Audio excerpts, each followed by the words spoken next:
मैं गिर पड़ा, पापा सॉरी, मुझे क्षमा करना, लेकिन आज के बाद मैं ऐसा कोई काम नहीं करूंगा जिससे आपका सिर नीचा हो। चाहे बेटी हो चाहे बेटा, जो ये कहते हैं ना कि मेरी पर्सनल लाइफ है, मेरा पर्सनल जीवन है, मैं उनको कपूत कहता हूं। जो बेटियां हैं ना, जो ये कह करके छोड़ करके माँ बाप को रोते हुए चली जाती हैं कि मेरी जिंदगी का फैसला मैं करूंगी, लेकिन वो कुलक्षणी और वे कुलक्षणे लोग ये भूल जाते हैं कि तेरी जिंदगी तेरी दी हुई नहीं है, इस जिंदगी को देने वाला कोई और है।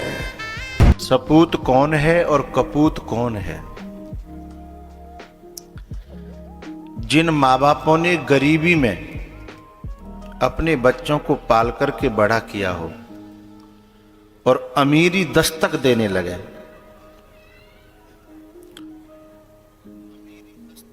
तो सपूत कौन होता है? अमीरी दस्तक दे तो पहले अपने माता पिता के ख्वाबों को पूरा करे। पापा से पूछे, पापा मेरे पास कुछ आया है, आपने फटी बनियान से मुझे पढ़ाया है, फटी पनैयाओं से मुझे खिलाया है, आज मेरे पास कुछ आया है, आप अपनी इच्छा बताइए, ये मेरे पास 2 लाख रुपए हैं, मैं आपकी कुछ सेवा करना चाहता हूं।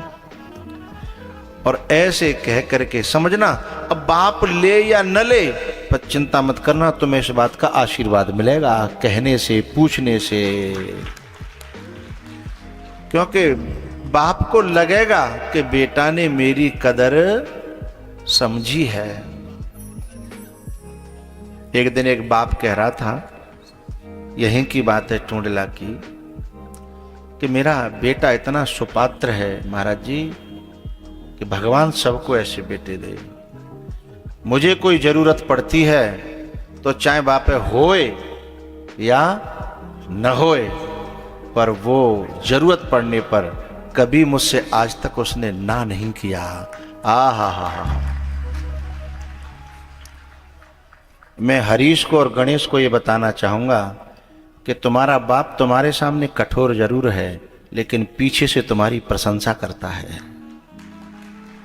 और बाप होता ही ऐसा है, मुंह पे तो जूता ही रखता है, पीछे से खुश होता है तो किसी किसी से कहता है। और ये बात इसी बाप ने कही थी मुझसे कि जब मैं कहता हूं ना तो इन पे हो या न हो, लेकिन मुझसे कभी मना नहीं करते कि लो। हाँ? और ऐसी संतान भगवान हर किसी को नहीं देता है। ऐसी संतान, ऐसे संस्कार हैं, गणेश की मम्मी की देन है। क्योंकि चेयरमैन साहब को तो फुर्सत ही नहीं है संस्कार देने की, उनको तो फुर्सत ही नहीं है। फोन से फुर्सत नहीं है, फिर चुनावों से फुर्सत नहीं है, जन काय से फुर्सत नहीं है। तो बच्चों में जो संस्कार हैं ये मम्मी की देन है। तो जिस दिन उन्होंने ये वाक्य कहा मेरे दिल को बहुत भाया है कि एक बार के लिए उन पे उनकी ऐसा नहीं कहते कि मेरे पे है नहीं, कि ये नहीं है, वो इच्छा भले ही कर्ज लेना पड़े, उन्हें किसी से मांगने पड़े, पर जब मैं कहता हूं तो कहते जी पिताजी। ऐसी आज के युग में संतान मिलना भी बहुत मुश्किल है साहब, है बहुत मुश्किल। मुझे बहुत अच्छा लगता है। तो बेटों का ये कर्तव्य, सपूत का ये कर्तव्य है कि जब अमीरी दस्तक दे तो ये नहीं कि पहले फॉर्च्यूनर उठा लावे, कि स्कॉर्पियो उठा लावे, कि फलानी उठा लावे और भौकाल मचा दे ना। सपूत का ये कर्तव्य है कि पिताजी, पापा, आपने फावड़ा चला चला करके, खुरपी चला चला करके, झूठ साच बोल करके, धूप सहन करके हमें पाला है। आज आपने हमें लायक बनाया, आप अपनी ख्वाहिश बताइए। माता पिता से ये कहे, समझना तुम्हारी सारी भक्तियां पूरी हो गई हैं। आज माता पिता का दर्द ही ये है। आज इंसान का ये दर्द है कि बेटा पूछता नहीं है, बेटा बात नहीं करता। और जो कपूत होता है ना, उसे तो अपने शौक से, अपनी शान से फुर्सत नहीं है? बाप जन कहाँ मर रहा है, कहाँ कर रहा है, इसे कोई लेना देना नहीं है। तो जब कभी लायक हो, जब कभी अमीरी दस्तक दे, अपनी जिंदगी शौक के लिए तो बहुत पड़ी है ना, हैं? अभी माँ बाप की जिंदगी कम रह गई है। पहले उनके शौक को पूरा, और माँ बाप के शौक कोई बहुत बड़े भी नहीं होते और खराब भी नहीं होते, हैं? माँ बाप तो यही कहेंगे, बेटा यदि तो पे हैगो होए, हैं, तो एक भगवान की कथा करा दे। ये छोटी छोटी बातें हैं। एक जैकेट ले यू में काजे, हैं? अरे तू हैगो तो मैं पनैया पहननी है।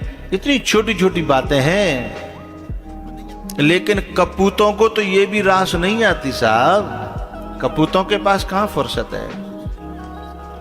एक बेटा, एक बाप जो है ना, खेत की मेड़ पर और घास खोद रहा था। मैंने जब बाकी बनियान देखी ना, तो बनियान में इतने छेद थे कि शायद किसी की चलनी में इतने छेद न हो।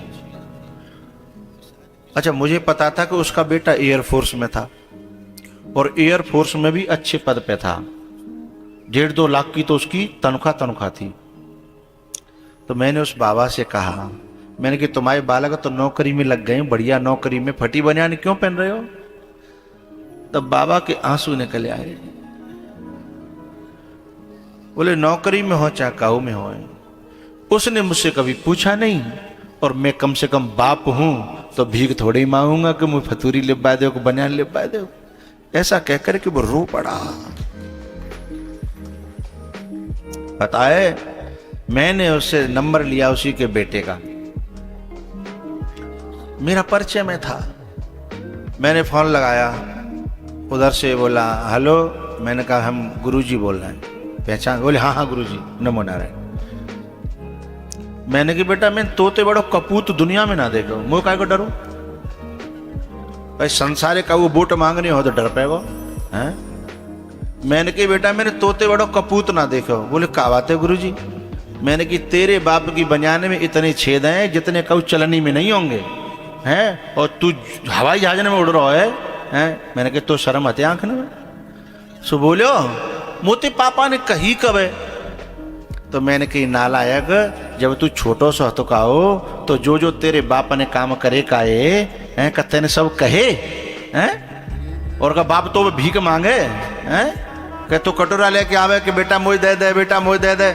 तेरी आंखें में खुद शर्म होगी तो कम से कम तुझे स्वयं आकर के कहना चाहिए कि पिताजी ऐसे कपड़ा मत पहनो, अब तुम्हारी बेटा लायक है गए हैं। ये कहना चाहिए कि नहीं कहना चाहिए? लेकिन बालक अच्छा था, वो किसी कंफ्यूजन में था, सोई रो पड़े फोन पे। मैंने कहा बेटा हमारा उड़ना अपराध है यदि माँ बाप की आत्मा दुखी है तो, हमारा भौकाल मचाना अपराध है यदि माँ बाप की आत्मा दुखी है तो, हमारा कोट पैंट पहन करके बड़ी बड़ी सभाओं में बड़े बड़े लेक्चर देना अपराध है यदि माँ बाप हमारे असंतुष्ट हैं और दुखी हैं तो। बहुत माँ बाप की छोटी छोटी बातें होती हैं प्यारे। मैं तो कहता हूं जैसे मैंने बहू के लिए कहा था, ऐसे ही काऊ की माँ या काऊ को बाप जो कह दे, हैं, कि अगले जन्म में यदि बेटा मिले तो मुझे ऐसो मिले, तो समझ लो आहा जीवन धन्य हो गया। हा? जीवन धन्य हो गया। जिस माँ ने तुमको अपना दूध पिलाया। एक बेटा था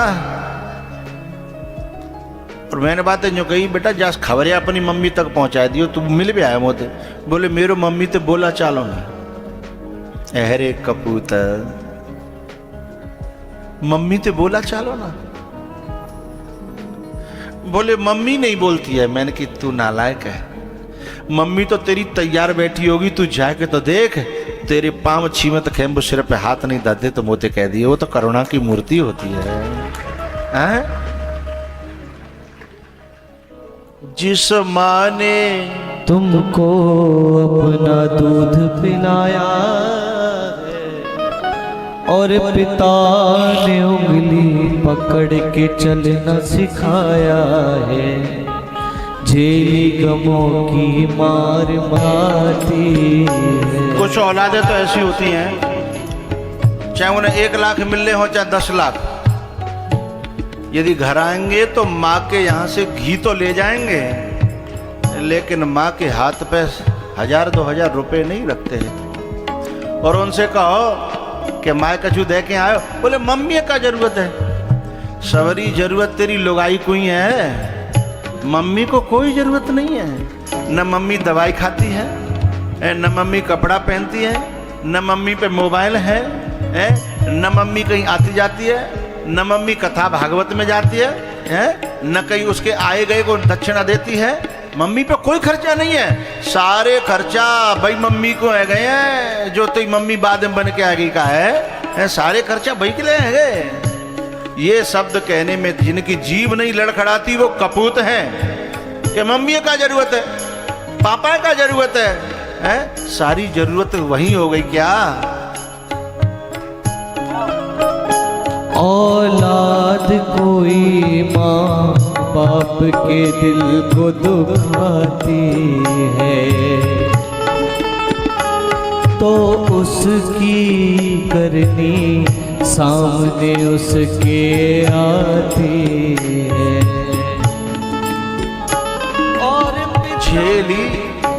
और झेली गमों की मार मगर माँ बाप ना बदले, बदल गई औलाद मगर माँ बाप ना बदले।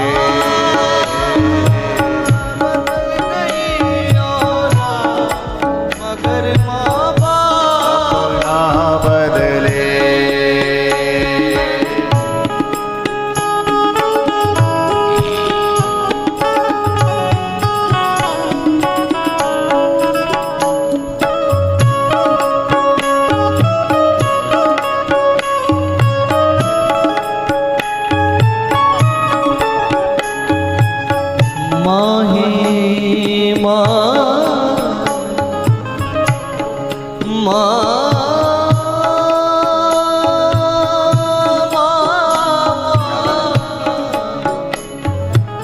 माही मंदिर माही तीरथ होती है,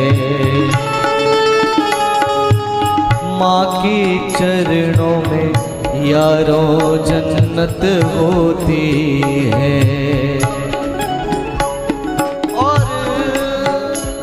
और पिता है जन्नत द्वार, पिता का प्यार ना बदले। बदल गई औलाद मगर माँ बाप ना बदले, बदल गई औलाद मगर माँ बाप ना बदले। हम पानी की कदर नहीं करते, लेकिन ज्यादा ना घर में पानी नहीं आवे बाद ना पता लग जाता है। हम अपनी आंखों की और हाथों की कदर न करते, जिनके हाथ नहीं है या आंखें नहीं है उनसे पूछिएगा इनकी कदर क्या होती है।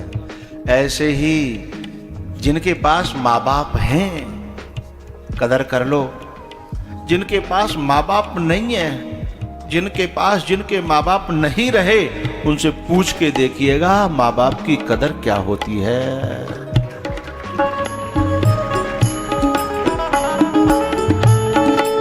बदले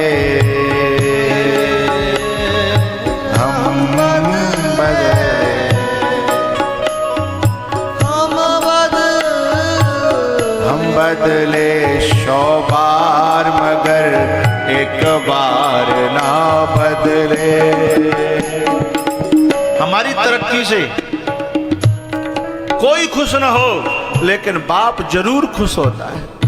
हमारी तरक्की से कोई खुश न हो, लेकिन माँ जरूर खुश होती है। हमारी तरक्की से दुनिया जलती हो, दुनिया भुगती हो, बाप तुमसे बिना जूते से बात न करता हो, फिर भी किसी से दिल में टटोलवाइएगा, दिल में दिखाइएगा, दिल में वो इतना खुशी मनाता होगा कि मेरा बेटा बड़ा हो गया, मेरा बेटा उत्थान कर रहा है, विकास कर रहा है। इनके दिल में जो हमारे प्रति प्यार होता है उसे डांट में भी खोज लेता है, वो सपूत है। मार में भी जो खोज लेता है वो सपूत है। बदल गई औलाद कर बाबा अपना बदले, बदले तुम बदले। तो उसे जब तराशता था ना, तो उसे लगता था मेरा बाप कसाई है।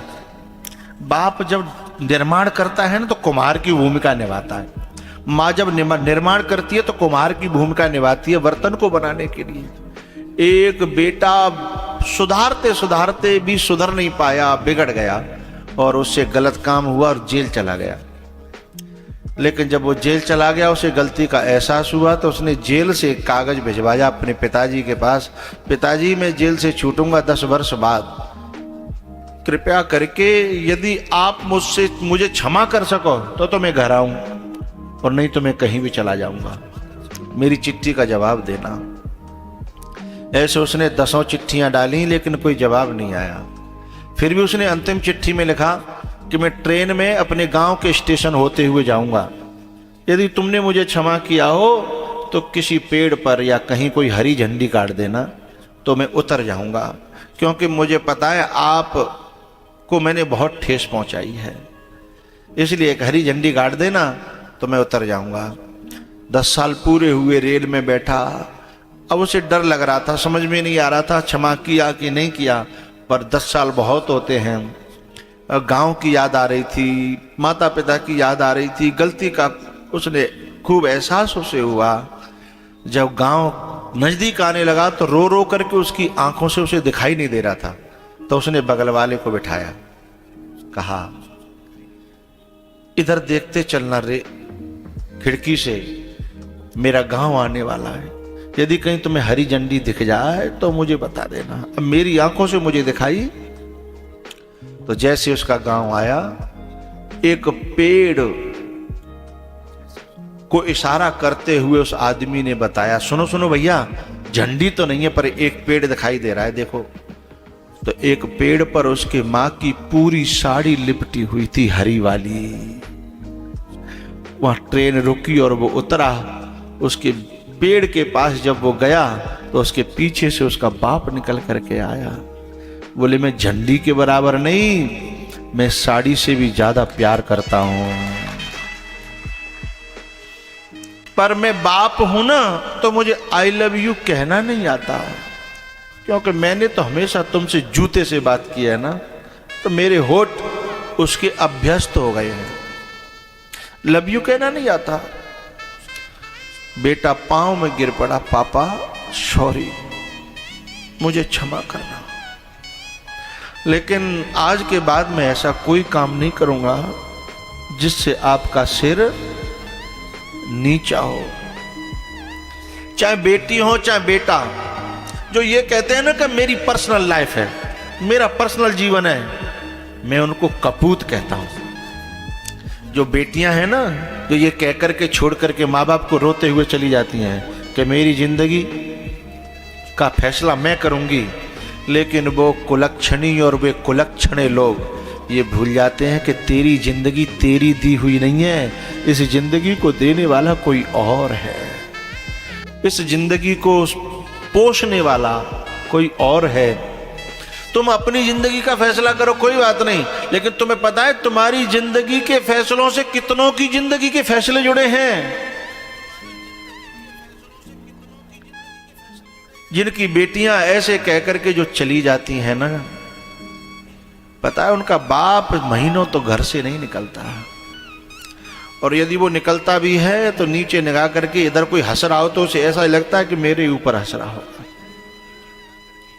यदि कहीं से कोई ठहाके की आवाज आ जाए तो वो उधर जाता नहीं है। उस कांपता है। ये जीते जी की जो बहुत नरक जैसी जिंदगी दे करके जो अपने बाप को जा रही है, वो बेटी है। मैं उसके लिए शब्द प्रयोग करना नहीं चाहता, पर वो बेटी नहीं है। और ये मत समझना कि उसकी सजा वो भोगेगी नहीं, अगले जन्म में मैं नहीं भोगेगी, इसी जन्म में भोगेगी। साहब, माँ बाप का दिल दुखा करके कौन सुखी हो सकता है। एहसान फरामोशी की भी हद है। ये जिसने हमारे साथ बुरा किया हो, हम उसके साथ बुरा कर दें, कोई बात नहीं, हो सकता है टिट फॉर टैट हो जाए। लेकिन जो बाप जो है दिनों रात इसीलिए पैसा कमा रहा था, जिसकी माँ ने 10 साल पहले से ही अपने शौक कम करना शुरू कर दिया था। माँ ने कहने का पैसा जुट जाएंगे तो न बेटी अच्छे घर में चली जाएगी। जाके बाप ने अपने लिए जूता खरीद वो बंद कर दो कि छोरी बड़ी है रही है, फटी पनैया गठवा के। और वो नालायक जे कहे कि मेरी अपनी जिंदगी है, मैं अपने हिसाब से जीऊंगी। मैंने ऐसे ऐसे बाप देखे हैं, मैं क्या बताऊं आपको। तो वो नारियां ये न समझें। और मैं एक बात तो कहना चाहता हूं, जिन्होंने अपनी जिंदगी के फैसले बिना माँ बाप के अपने आप किए हैं, वो जरा यूट्यूब उठा करके देखें। वो खुद चिल्ला रही हैं कि अब हमें बचा लो, अब हमें बचा लो, अब हमें बचा लो। लेकिन एक दूरी होती है भैया कि अब तुम्हें बचा करके भी होगा क्या। माँ बाप का तो जो होना था वो हो गया, भैया का तो जो होना था वो हो गया, तेरे भतीजे और भतीजियों का तो जो होना था वो हो गया। क्योंकि अब तो वो सजा भुगतनी पड़ेगी ना। मैंने देखा था एक दिन एक लड़की रो रही थी यूट्यूब पे, वो वीडियो बना के कह रही थी मुझे बचा लो, मुझे ये बचा लो, मुझे वो बचाओ, अब कौन कैसे बचा सकता है तुम्हें। वो कह रही थी कि मैंने इस आदमी का रूप पहले ऐसा नहीं देखा था। बोले तेरे पापा तो बता रहे थे ना, तूने सुना नहीं। पापा नहीं बता रहे थे, पापा के रूप में परमात्मा बता रहा था। माँ नहीं बता रही थी, माँ के रूप में परमात्मा बता रहा था। हैं? तुम्हारा भैया जब रो रहा था ना, तो भैया नहीं रो रहा था, भैया के रूप में परमात्मा रो रहा था। तुम्हारे भतीजे जब रो रहे थे ना, भतीजी रो रही थी, वो कोई और नहीं परमात्मा रो रहा था। और उनको रुला करके तुम्हें सुख मिले, कोई संभव ही नहीं है साहब। सिद्धांत झूठा हो जाएगा नहीं तो। एक पंक्ति है ना, जैसी करनी जो बोएगा वही पाएगा, तेरा किया आगे आएगा। सुख दुख है क्या फल कर्मों का, जैसी करनी वैसी भरनी, जैसी करनी वैसी भरनी।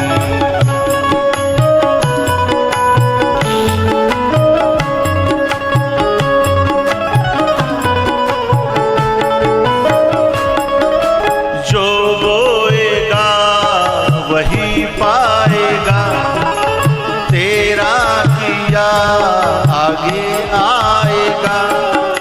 सुख दुख है क्या फल कर्मों का, जैसी करनी वैसी भरनी, जैसी करनी वैसी भरनी, जैसी करनी वैसी भरनी, जैसी करनी वैसी भरनी।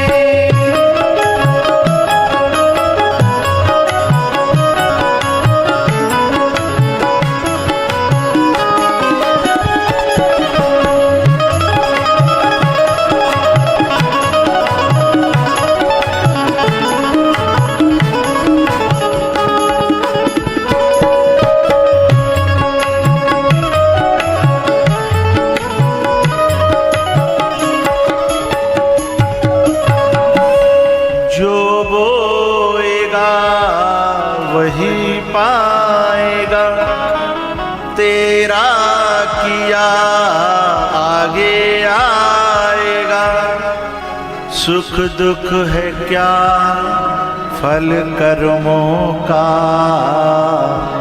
जैसी करनी वैसी भरनी, जैसी करनी वैसी भरनी, जैसी करनी वैसी भरनी, जैसी करनी वैसी भरनी।